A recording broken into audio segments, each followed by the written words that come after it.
A deadly explosion outside a crowded restaurant in the Somali capital leaves at least 15 dead. The United Nations assesses Cyclone Idai's impact on Zimbabwe. And the United Nations Children's Fund sounds the alarm on child malnutrition in the Democratic Republic of Congo. Africa 54 starts right now.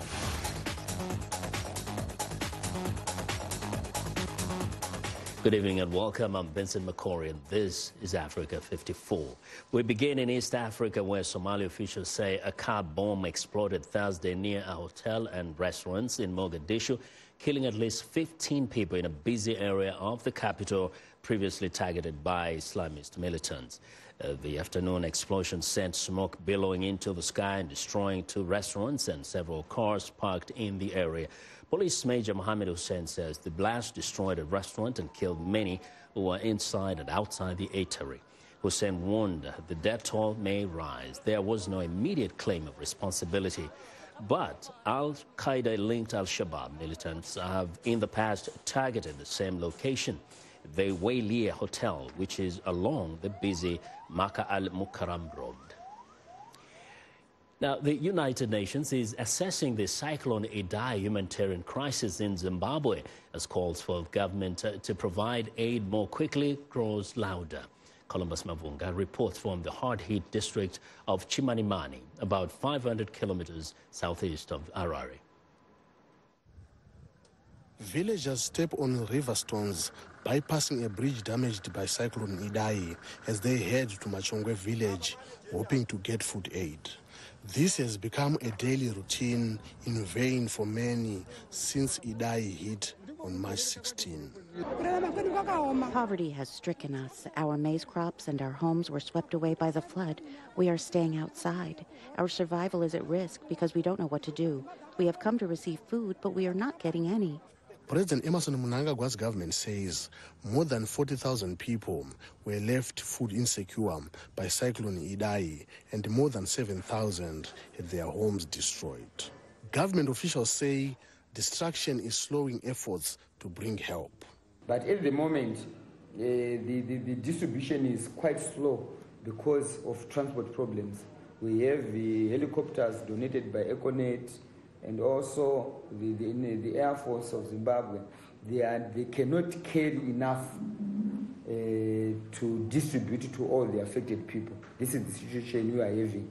But at the moment, there are some people, the Chinese contractors, who are at least trying to open our usual road. The United Nations Children's Fund has opened a rehabilitation center at this school to help children cope with the cyclone's trauma in Chimanimani, one of the area hardest hit by Idai.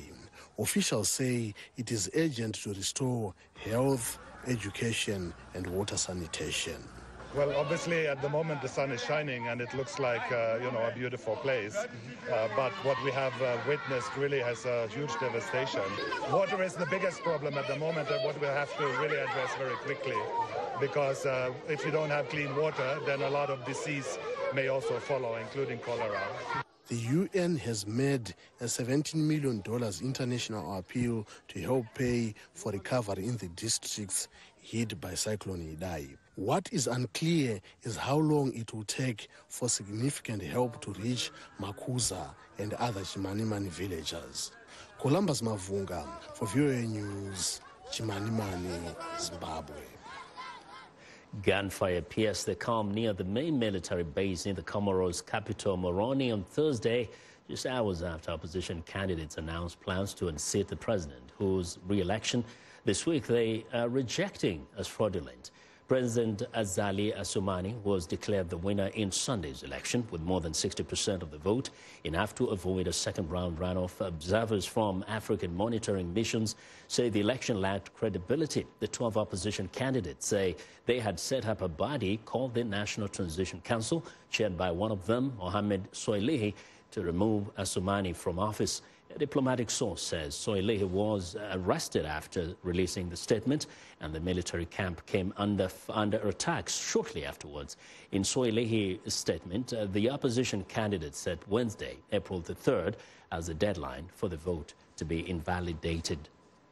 For more on the political situation in the Comoros, I'm joined by VOA Swahili reporter Abdul Shakur Abud.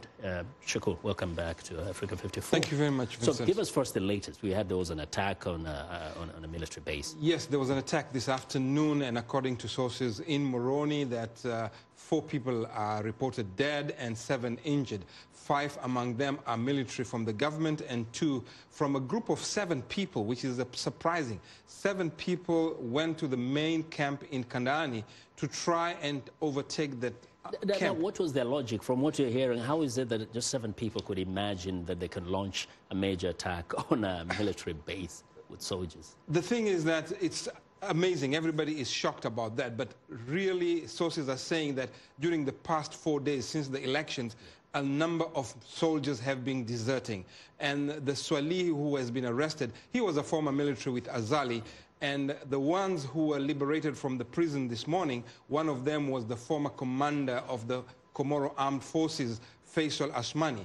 They went to take him and go with him, and they were believing that the other soldiers who were deserted, they were already around the camp, ready to attack the camp. But it looks that they didn't appear, they didn't come, and they were shot. And Faisal was one of those who was killed. So sad. Now, we hear there are other citizens who took some other actions. Can you update? Yes, today also, before this attack, a group of women professionals had a demonstration and were heading to the the Supreme Court of the Comoros to hand over a manifesto claiming that the elections were unfair and had a lot of irregularities, and they were trying to ask for the Supreme Court to cancel the results, which gave Azali about 60%.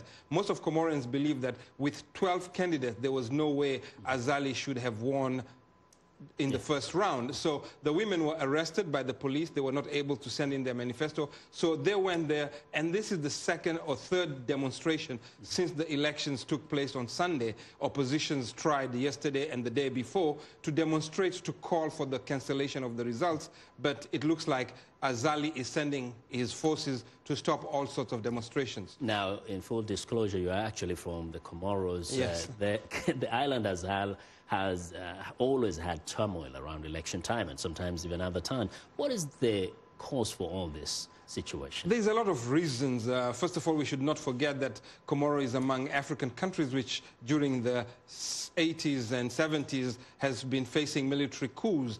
But the reason behind Comoro specifically, one main reason is probably the island of Mayotte, which is under France. So it's creating a sort of havoc. But also the poverty, the corruption, instability, which is caused by a lot of factors, has brought about so many coups. There have been about more than 20 attempted coups since independence 1975, and 4 has been successful. We have to mention Azali was a coup leader. He took over in 1999 to 2006. He took over the country after the Bob Denard left. There was instability. We remember that Ahmed Abdallah was there, and we had Bob Denard for almost 10 years. So all that has brought a lot of instability to these small islands. The island of a population of 800,000 800,000 people. people. What a shame, man. Well, Shakur, thank you very much for joining us. Thank you, Fuala. Excellent. Well, that's VOA Swahili reporter Abdul Shakur Abud. Now, the United Nations has dispatched human rights experts to Mali to investigate the massacre last weekend of at least 157 villagers. The violent attack is being seen as one of the worst acts of bloodshed in a nation plagued by ethnic violence. Malian Prime Minister Soumeylou Boubeye spoke to VOA Bambara on security and his reaction to this most recent attack. I'm horrified by these massacres. Nobody could foresee such untold barbarism. Nothing can justify them. It's our point of view. That's why the president has instructed the government to dissolve an association that was created, among other things, to promote the Dogon culture. We believe that it slowly deviated from its vocation because a few days ago, before the massacre, the association announced it would set up patrols to secure the population. The investigation will determine who is responsible. Well, the attack in which women and children were burned in their homes by gunmen has escalated a conflict between Dogon hunters and Fulani herders that killed hundreds of civilians in 2018 and is spreading across the Sahel. It would cost $1.8 billion and take 10,000 new employees for the U.S. aviation regulators to handle all aircraft certification internally, the agency's chief told a Senate panel he was answering questions on how new planes are approved for flight after two Boeing 737 MAX crashes. The Federal Aviation Administration delegates much of its work of airplane certification to manufacturers such as Boeing under a decades-old process. The FAA's acting head, Daniel Elwell, was asked why the Federal Aviation Administration did not require disclosure of a new anti-stall software system in flight manuals or new pilot training before it certified the now grounded 737 MAX passenger jet in 2017. Boeing said Wednesday that it had reprogrammed software on its 737 MAX passenger jet to prevent erroneous data from triggering an anti-stall system that is under mounting scrutiny following the two deadly nose-down crashes. We often find that other countries do not have the resources that we do. So we are very experienced with working with other countries, other states, to help them.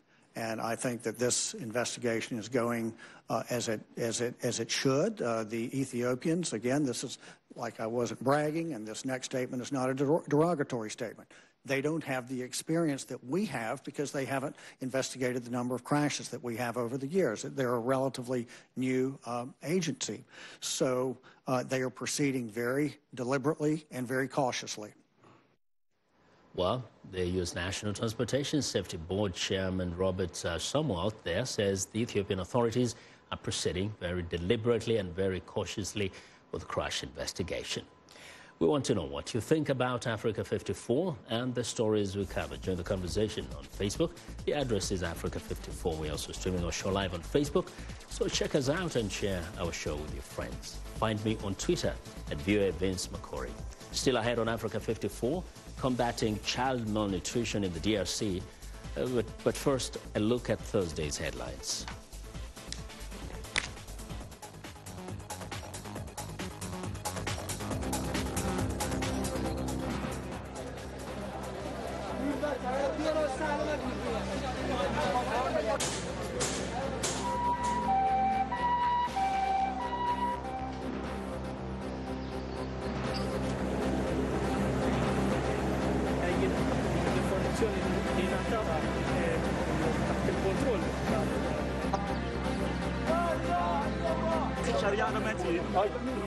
Ragazzi, faccio cirurgia. Vamos a mio che faccio cirurgia. Dopo fare le reclamazioni.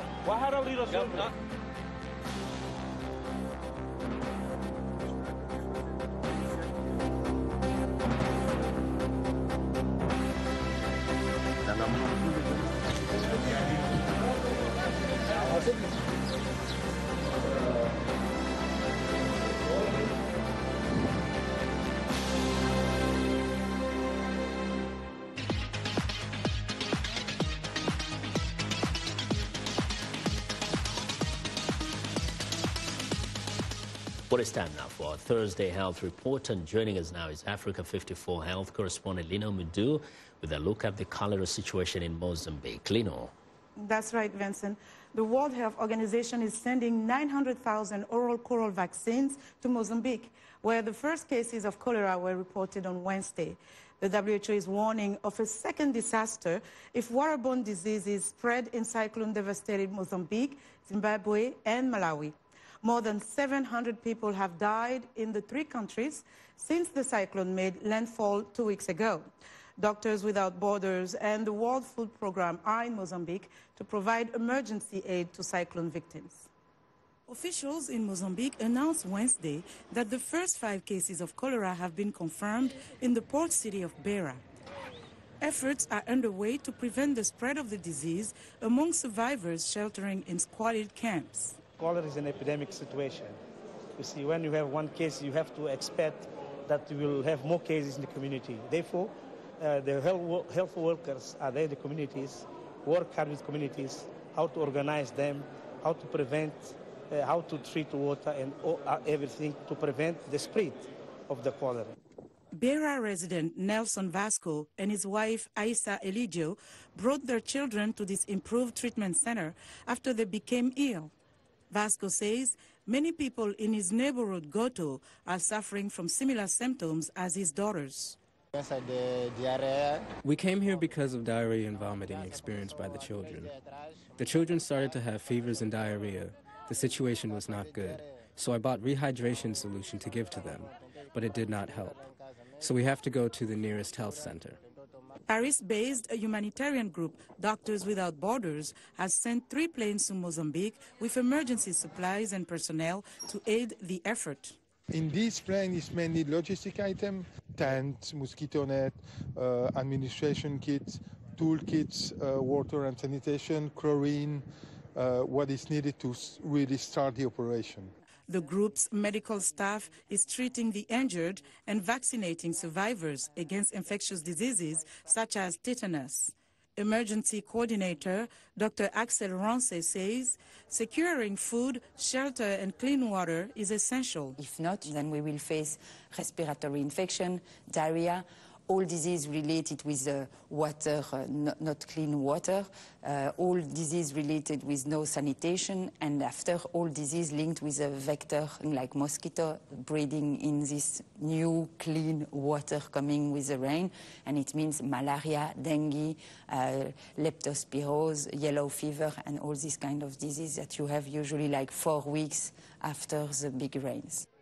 Dr. Rance says it is also urgent to treat people for trauma so they can engage in helping their community, especially if foreign aid workers don't speak a local language.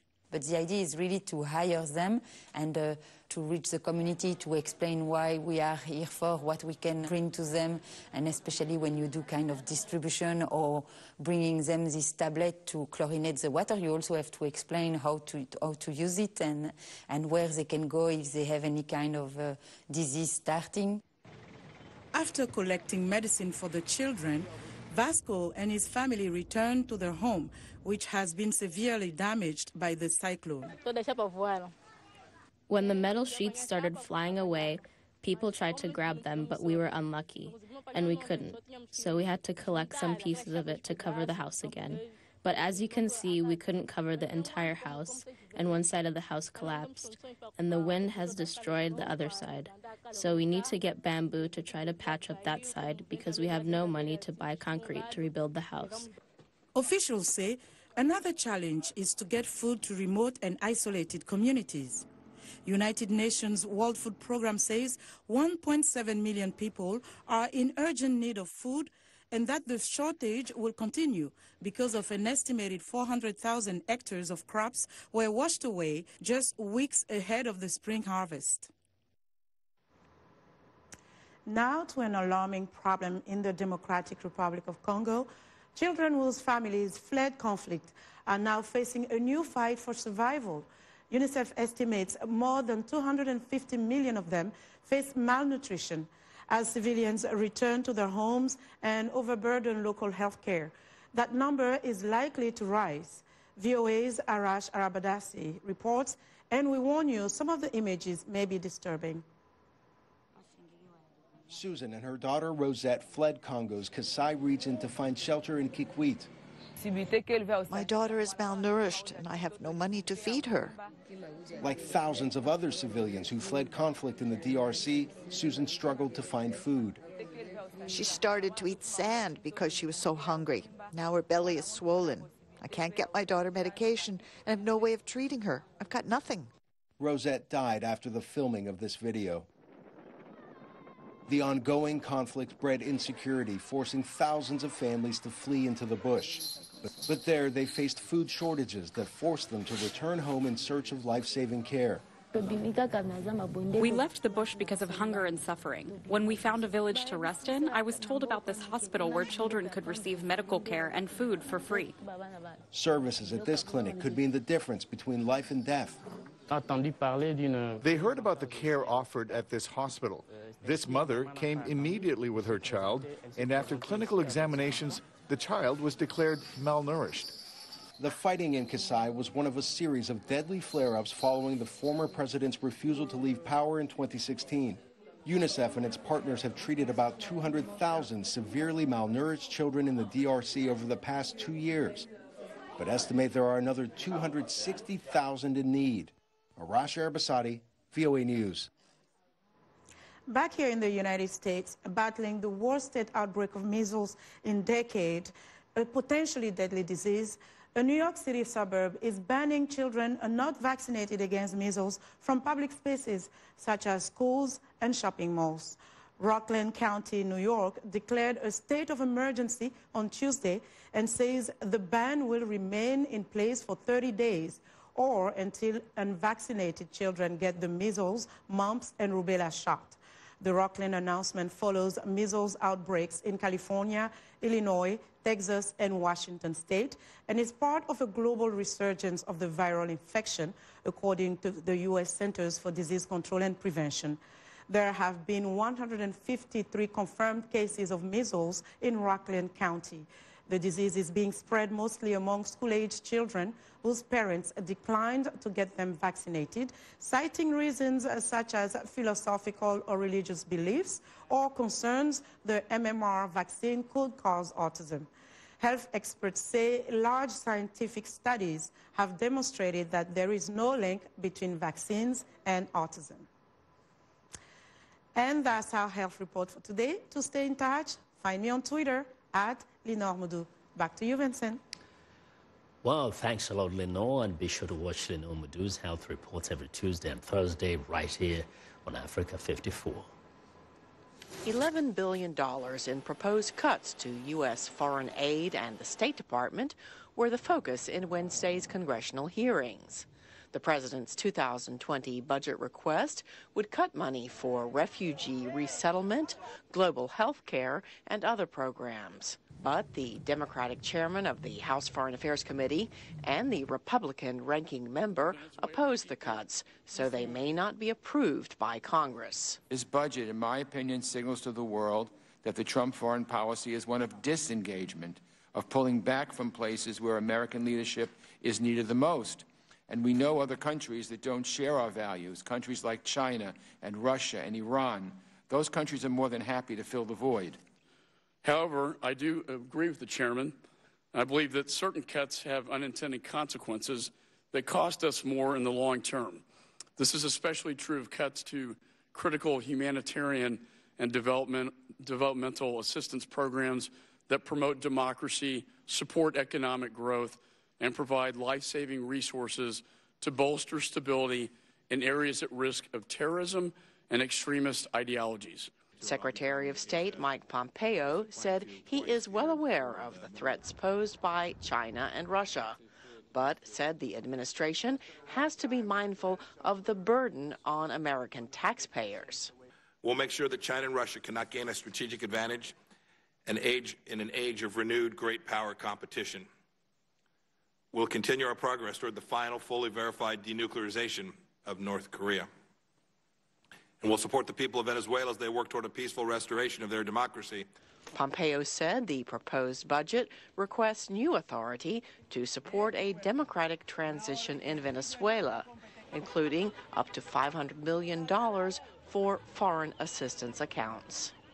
Cindy Sain, VOA News, the State Department.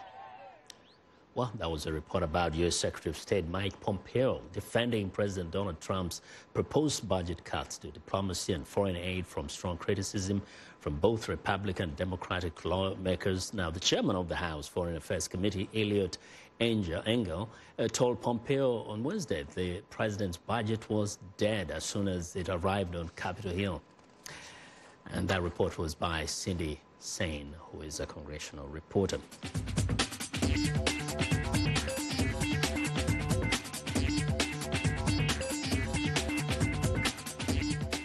Now, the emerging of art and life is what's trending today. A new kind of glass can eradicate the deadliest hospital infections within hours using a technique similar to medieval stained glass making. Scientists at Ashton University in Birmingham say their antimicrobial glass achieved a complete kill of the deadly bacterial infections, E. coli, and a near-complete kill of the drug-resistant hospital superbug, MRSA. The technique involves adding powdered cobalt, copper, and other compounds to the molten glass mixture, which then emits ions which attack bacteria. Such bioactive glasses have been used to make surgical implants for some time, but this is the first study to show that cobalt-doped bioactive glasses are effective in fighting specific bacterial microbes. Well, next up, love anime? Well, then you won't be surprised to hear that Tokyo is the place to indulge your passion. Anime Japan is an annual celebration of everything anime. Visitors come from not only all over Japan, but also from all around the world. This year's theme is rock, and as well as concerts held in the evening, the expo is auctioning off a Gibson Les Paul guitar designed in collaboration with the anime series Sword Art Online. Since its opening in 2014, Anime Japan has seen an increase in visitors each year, as well as an increase in foreign visitors over the past few years. Last year's event boasted a visitor count of over 150,000 people. Well, and finally, at the Royal Museum of Fine Arts in Brussels, masterpieces are not just for viewing. The museum is spearheading a new trend of blending art with physical and mental well-being. The institution is running a yoga class in front of the Raft of the Medusa, a series of 5 paintings hosted at the museum's temporary exhibit space. The yoga session takes place twice a month. The initiative was launched in 2015 and continues to attract a regular following of people of all ages and skill levels. And that's what is trending today. Well, that's our show for today. Be sure now to watch Africa 54 on our website at voaafrica.com. For more news, tune in to VOA's evening radio show, African News Tonight at 1800 UTC, and in the mornings to Daybreak Africa between 0300 and 0600 UTC. That's Monday through Friday. Thanks a lot for watching. From all of us here in Washington, we wish you a good evening. Good night.